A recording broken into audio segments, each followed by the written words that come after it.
second leading cause for couples to drop out of, from their IVF treatment.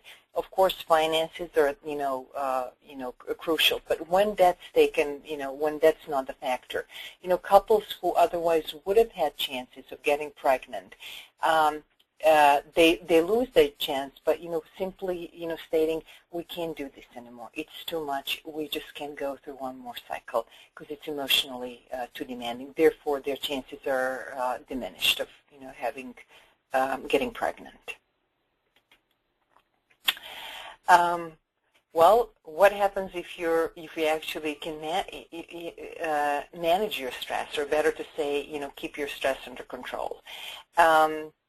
Decreased stress and certainly improved mood, usually done by psychological interventions, may increase, pregnancy rates, and we actually have studies that looked at that, and the final study that's cited here actually looked at 21. It was a meta-analysis that looked at 21 studies and showed increased pregnancy rate with decreased stress level. I do want to actually bring to your attention a very important study done by Ali Domar, who had her participants. She had two groups. One was a mind-body group, and the other one was counseling group for 10 weeks, lasting 10 weeks. And participants in those two groups showed significantly higher pregnancy rate, between 54 and 55, 54 for counseling and 55 for mind-body group, in comparison to 20% pregnancy rate for women who did not attend, any group. So what do you do?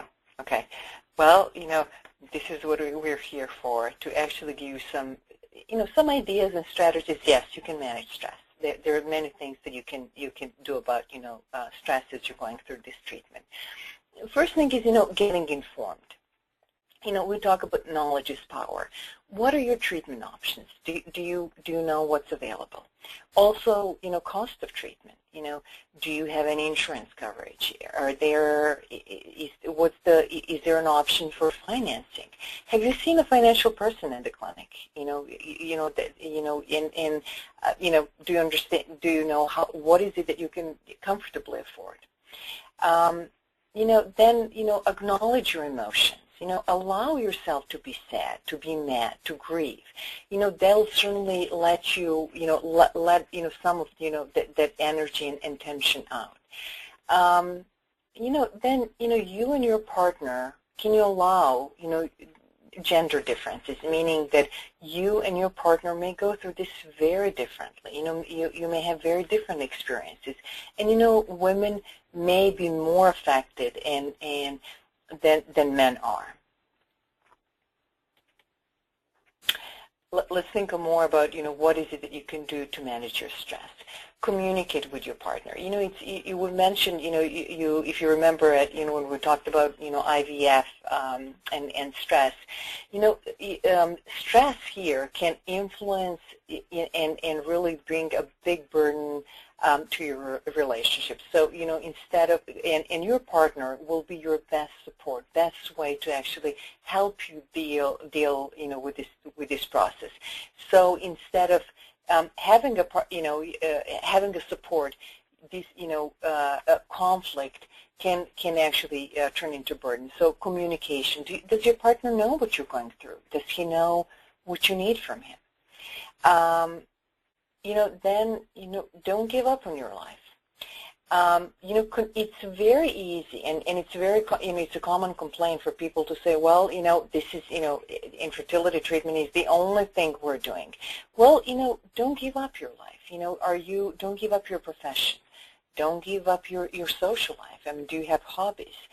Are you and your partner actually going on dates, or are you only going to your medical appointments to fertility clinic?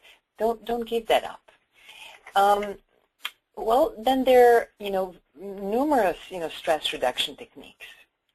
You're probably aware of yoga, and I'm certainly hoping that you will consider, if you're not doing that already, soon. Yoga, meditation, guided imagery, and especially guided imagery at the time when you're waiting for, test results.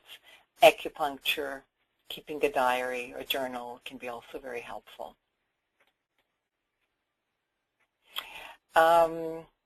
Nurture yourself. Be nice to yourself. If you can take some of the stress, during from the treatment itself, where do you have control? What are the stressors in your life, that you can take care of or you can diminish, such as, this is not the time to move. This is not the time to maybe change career or take on, a new project at work. Are there any people in your life that are draining, such as, it can be friends or family? You do have control over that. And, certainly this is the time to seek support, either through, usually it's through family and friends. And, some people, it's not very common. You may be one of the lucky ones who has friends or family members who have gone through this, so they really understand. But very often, people don't understand what you're going through, and they may need to be educated, about the procedure, cost,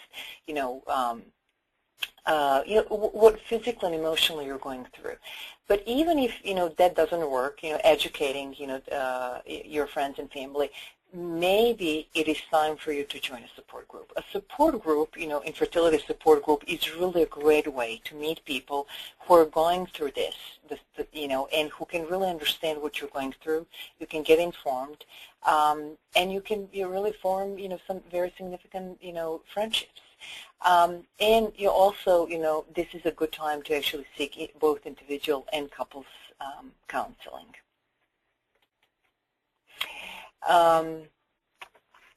Let's actually review now what we've talked about.